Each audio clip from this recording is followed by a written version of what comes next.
commandment in the Torah, it says 4 times, to my knowledge, it says, do something to an immigrant or to a convert, depending on how you translate the word ger. Why? Because you were gerim in Egypt. You were strangers in Egypt. That's why you should love the convert. That's why you should not oppress the convert. That's why you should not mistreat the convert.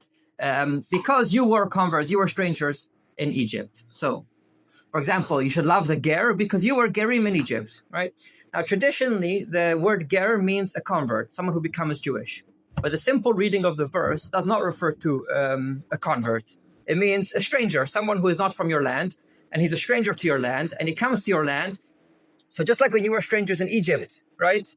You had a hard time, right? Or whatever it is. So you should love or be nice to the stranger among you who came from a different land. So Avraham ibn Ezra, who himself had a fascinating life, he traveled to must be at least 6 or 7 different lands. He did not have a stable job. He used to write poems, and he used to be paid. Like he had patrons paying for his literature. So he ended up going from place to place when the people who paid for him died. He had to find a new person. So he ended up moving from place to place. And he really traveled a lot. And he discussed this verse, and he does not understand it to refer to a convert. A ger does not refer to a convert, the way it's traditionally understood. He understands it to refer to a ger toshav. A ger toshav is a non-Jewish citizen of Israel. So a non-Jewish citizen of Israel, there's a mitzvah to love them. Why? Because you were citizens in Egypt. That's the logic.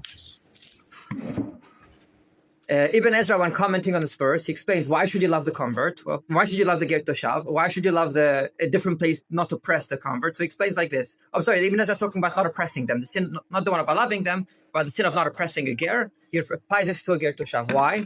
So he explains like this. He explains that there's a power imbalance between the with immigrant or ger toshav, the non-Jewish citizen who's a minority, and your average Jewish citizen, the Ezra. What's the power imbalance? So he says like this. He says, so people always have, courts are bound to be corrupt. That's the nature. Things are never fair. But if you have friends, family, you know the system. When someone isn't from the place, so he doesn't have friends to fight for him, he doesn't know the ins and outs, he doesn't know what to do. So there's nothing he can do about the corruption. So it's not as much that courts are bound to be unfair to him because he's an immigrant or because he's not Jewish, as much as when things anyways are always unfair, he can't fight the corrupt system because he doesn't have friends, doesn't have families, doesn't know the way of the land, which is why we are specifically commanded to not oppress or mistreat a ger toshav, a stranger. Discussing this power imbalance, he goes further and says that the person responsible is not only the judge who is corrupt or people who are wronging him. A stander-by who sees this and doesn't stand up, right, and stand up for the person being oppressed, in this case, the immigrant, the minority. So he says that in itself is this verse violation of this prohibition, because when someone is in a power imbalance where he is disadvantaged, then you're obligated to stand up and fight for him. And by not doing so, you're also complicit. So therefore, by not standing up for him, you're also complicit. So rabbinic literature on this issue varies. It goes from people discussing, saying it only applies to converts, to most people applying it also to immigrants, minorities, like resident stranger, who's a non-Jewish minority in Israel, but mainly to immigrants. Before I address the question he asked, I also want to mention some interesting halachic points of view. What happens if a Jew moves from one place to another? So I'll give an example. Let's say you have an Ashkenazic Jew in a Sephardi community, or a Sephardi and Ashkenazi community. Right? Or let's say you've got a Lithuanian in a Hasidic community, a Litvisher or a Mitnagid in a Hasidic community, right? So they're not technically immigrants in one land because they're from the same country, but they're still strangers. So the mitzvah of loving a convert might apply to such a person also. The origin for this halachic argument is from the Sefer HaChinuch, who does not write this halachically. He writes, from this mitzvah we should learn, right? Like a principle or ethics you could learn from the mitzvah of loving a convert. A convert comes from a land, he doesn't know anyone, he needs friends. So you should love him. So the same applies to an immigrant. The same applies to anyone who's far from his home and has no one to fight for him and doesn't know the way of the land, and he's a stranger amongst others. Then this halacha later gets applied. The Pele Yoetz was a Sephardi Rabbi Papo, Eliezer Papo. So he applies this to the halacha. He says that the mitzvah includes not only a convert, but includes anyone in that state, right? So he included halachically in the mitzvah, writing his main proof is that the Torah, when it says you were strangers in Egypt, it meant you were immigrants in Egypt, right? And then it goes further with modern rabbis. There was a Sephardi rabbi, Ibn Adhan, Maaseh Bereshit. He was a rabbi in technically Spain, but it's really Morocco. He's considered a Moroccan rabbi. and he was a Sephardic rabbi, and he argued this about Ashkenazim among Sephardim, like the Pelayot did also. He mentioned Ashkenazim and Sephardic communities. And then you have Rabbi Rosing, Ephraim Rosing. He was a Lithuanian rabbi. He was very famous. When he moved to Israel, Rabbi Kook sent him a message greeting him and accepting him to Israel. So Rav Kook was the first chief rabbi of the time Palestine. So this Rabbi Rosing was a very great rabbi, and he writes that it's very surprising to me that when I go to communities and I see a Lithuanian or mitnagid amongst Hasidim or Chashivat mitnagdim, people tell them, "Oh, go to your own community. We don't need you here." As if like Judaism is two nations. Heaven forbid. He writes things like that. He writes that, and even within the Hasidim themselves, right? If you see someone from Chernobyl or Ger, which are two Hasidic groups at the time, I think Ger is still around. I don't know if Chernobyl is still around. And they come to Chabad, the Chabad will tell them, "Oh, go to your own group." Which is funny because today Chabad is like the stereotype. It's the most accepting community. Anyone can come to Chabad. At the time, even Hasidic communities, if they'd come to Chabad, "Oh, go to your own group." Right? Things change with time, I guess. All right. So he says this is a problem. The Torah tells you to love a ger. Some people apply it to guests. You have a guest in your home, right? It's your home. It's not a country, but this mitzvah applies also. I personally have the opinion it also applies to autistic people. Because autistic people, while they're not immigrants, they still feel that they're a stranger amongst other people. They don't know how to fight themselves. All of these things apply to them. So I might be, fighting for my own rights here. So I don't know. But I think the argument could be made that a guest in someone else's home, and so I think the argument could be made that also an immigrant, an autistic person, there's a mitzvah to love them. I don't know of such a mitzvah. There's a mitzvah to love v'ahavta l'reacha kamocha, which might apply to non-Jews also. According to most rabbis, there's a mitzvah to love non-Jews, whether or not technically. Rabbi Mendel Hurwitz, once we asked this, Rabbi Mendel Hurwitz, there's a lot of literature on whether v'ahavta l'reacha kamocha applies to non-Jews also. Right? A lot of rabbis claim it does. So Rabbi Mendel Hurwitz is a long essay. Rabbi Mendel Hurwitz often he was a great Israeli rabbi. He was originally from Gur, and he became a major Zionist. One of the big Zionist rabbis, and he was very into manuscripts. He's like a pseudo-archaeologist, so like a pseudo-academic in the sense that he studied old manuscripts and archaeology and that kind of stuff. But he wasn't fully honest to academia. So he was one of those. He was very into manuscripts and genizot and these things, but he wasn't fully honest to the texts. So here's one of these things also with halacha, where v'ahavta l'reacha kamocha he claims applies to non-Jews also. And he's very dishonest with the selective quotation of rabbis. He doesn't quote all rabbis, all authorities, but he quotes all the rabbis who say it applies to non-Jews also. And he brings a proof from the Talmud. What's the proof? The proof is as follows. That we say v'ahavta l'reacha kamocha bror lo mitayafa. What that means is as follows. You're going to kill someone because they violated the Shabbat, let's say, right? You want to give them the skila punishment, you want to stone them, right? So we select a better killing. So we don't kill them in a cruel way. We kill them in like a kind way. V'ahavta l'reacha kamocha. Was that verse referred to Jews only? Oh, so the revenge part I don't know, but the second part of the verse where it says love your fellow as yourself.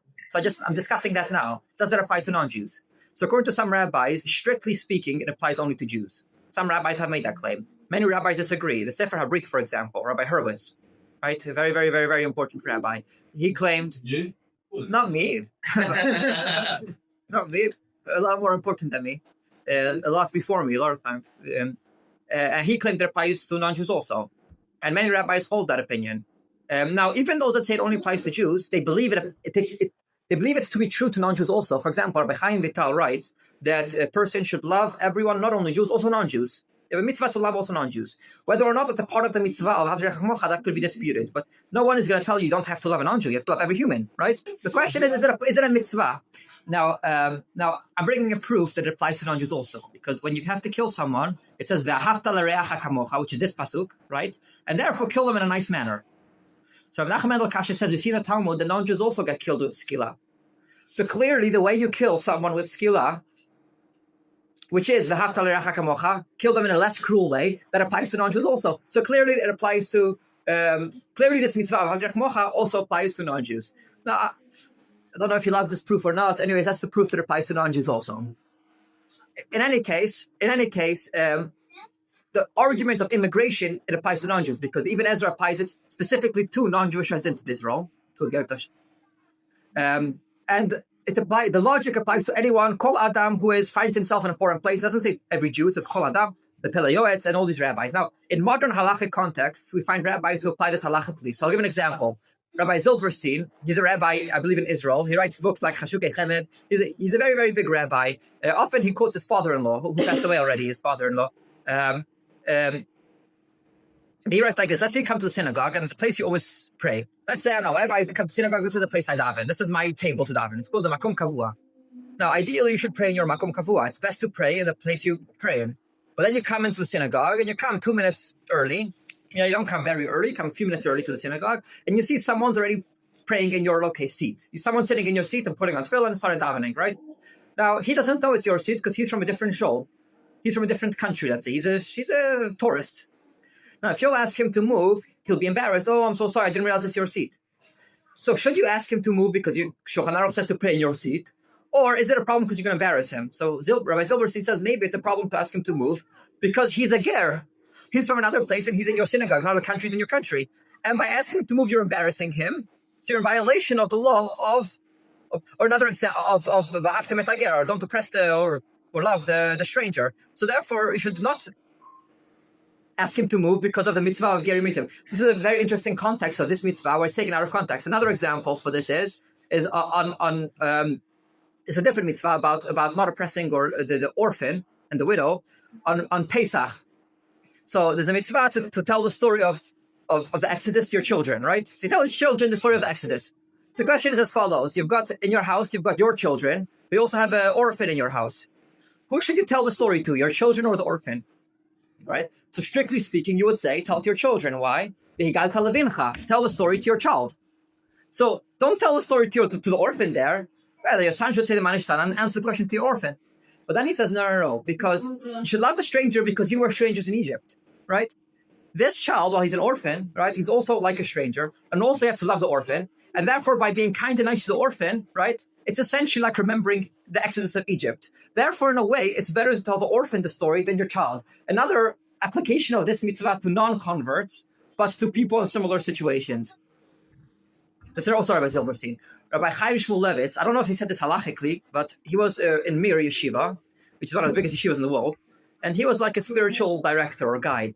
And when people would come from another yeshiva, right, from another place, and they would be new in the yeshiva, so they didn't know the place yet, so he would say, you have to dance with him and make him happy, because it's a mitzvah to love the ger. And this person coming from the place, he is a ger. So there are a lot of people who apply this halachically. I also saw Rabbi Chaim Kanievsky, who applied it possibly halachically, based on the Chafetz Chaim, author of the Mishnah Berurah.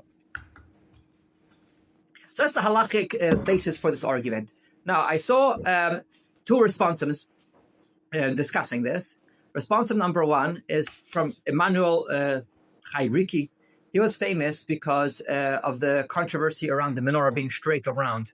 That's what he's famous for. He was a Maimonidean, and he believed the Maimonides might have not been that particular about the shape of the menorah. So he writes a response about all the non-Jewish countries are accepting Jewish immigrants. What does the Torah say? Does the Torah agree with what they're doing to us, right?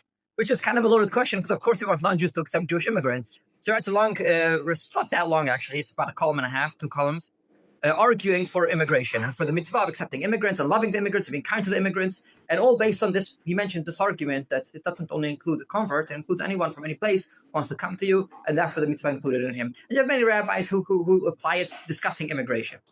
There was a rabbi, he actually became a rabbi in Leeds eventually. He was a Lithuanian, and in Poland, he moved eventually to Leeds, a rabbi in the early 20th century. He passed away, I think, in 1930 something. He was a rabbi in Leeds, also ran like in a Hebrew publishing house in England. So he wrote like this: every country has 3 categories. It has natives, those people whose parents and grandparents and great-grandparents were here. Yeah. Then there are the people who are non-natives. He doesn't really discuss them. Don't know what those are. Then you have the Gerim. The Gerim are like the immigrants. And he says there's a difference between the Torah and the secular society. He says, look at secular society. In secular society, the natives, they can do whatever they want because their parents were here. They can wrong the immigrants, the ger, the stranger. They can wrong them. They could do whatever they want. They could use their political power to go ahead in life and business and everything. And no one can say they become richer. No one becomes jealous of them because this is their right. And they have this superiority. And then he says the immigrant, right? He says, the immigrant, they should not do anything. You have to tread carefully, not to insult the natives, not to do. So he's like painting a very dark picture about the relationship a country has between the immigrants and the non-immigrants. People who are very into, patriotism and somehow understand it to mean, some genetic component of, I'm American, my grandparents, my great-grandparents are Americans, so that's what makes me a true American. So you do have this issue where people seem to think of people from here originally as different to those who are not from here originally. Rabbi the Sholem Meshiv, also a great rabbi, he seems to understand it also as a genetic thing, where he says people love their own country and therefore hate people from other countries. And Torah tells you, nonetheless, don't hate them, right? We have many people like this. So I think I was going to speak about this more, but I think people will be more interested in the question, who should we accept as immigrants? So I'll spend another 5-10 minutes discussing that before I end the class. So does the safety of or human rights of an individual override the right of a country? Rabbis discussing this, they also discuss the precedent of helping others for yourself. So let's say you've got immigrants coming from another country, and let's say they're not immigrants, let's say they're asylum seekers. So, because there's a difference between immigrants and asylum seekers. So let's say these asylum seekers, they really need your help. They, poor, they could die, they're in a really dire state. And if you want them in the country, right, they're going to cause crime and trouble in the country. Is it worth having them in the country and helping them if it's a negative cost for yourself? Where is the balance between having people in your country who are bad for your country to being kind and helping other people? That's the question number one. So who should we accept, who should not accept? Second issue is, if they are here and they're negative, does the mitzvah of loving them still apply? So, does the mitzvah of loving them still apply? Well, of course it still applies. Why? Because the Talmud says, love the convert. Why? Because something which is bad with you, don't tell someone else. And the commentators understood this as saying that when you were in Egypt, you did sin, you did crime, you also served Avodah Zarah. So too, these converts, even if they do crime and do bad things, you still love them. So these mitzvot apply even to people who are immigrants and are bad for your country. But should we accept them? That's another question. Talmud says, I think we've already mentioned this Talmud in one of the classes, if you find a lost object, which is yours and your father's, who should you pick up? Your father's object? You can only take one of them home. Should you take your father's object home or your object home? You don't have to. The Talmud says something very interesting. Talmud says something very nuanced. Talmud says, Shelcha kodem l'shel kol adam, but whoever does this, basof bali dekach. Ha'oseh ba'atzmo kach, basof bali dekach. So it's a nuanced position. It's saying, yes, legally speaking, you're always number one. You don't have to prioritize anyone above you. You don't have to prioritize anyone else above yourself. But if you do this, right, if you always prioritize yourself, then eventually this is going to happen to you. No one's going to care for you. You're in this situation, and people are going to be like, oh, he's a selfish person, I'm not going to help him. So yeah, while technically you care for yourself first, but in the long run, it might be worth helping others. So there's a balance. It's an unclear balance. So the balance here is the same. You've got people coming from the country to your country, right? If you'll be a country that always shuts, this is my personal opinion, and you could take it or leave it. People are, for example, when the Jews were in the desert, right? It says that we don't like one nation. Why? They tried to kill us, but besides for trying to kill us, they also didn't feed us, give us bread and water. So they try to kill us and they give us bread and water, not so bad. So you have a nation who's in the desert, and they don't have, the Jews are in the desert, they don't have bread, they don't have water, they don't have what to eat. By not helping them, you're essentially complicit in the next stage, which is killing them. So it's actually step one of a genocide, not helping, right?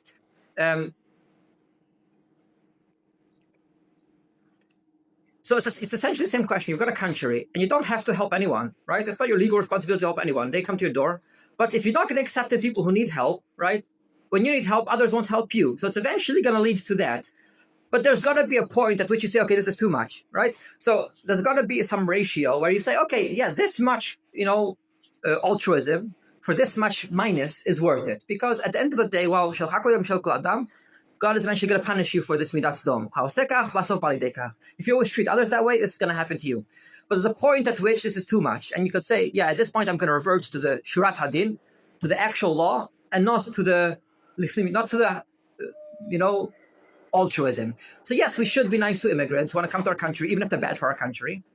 But at a certain point, if the price is too much, you no longer have to. Now, what is the price which is too much? I don't know. And I guess that's not even my place as a rabbi to decide what the price which is too much is. Some people are going to say that even right now it's too much. Some people are going to say there's even a lot more is not going to be too much.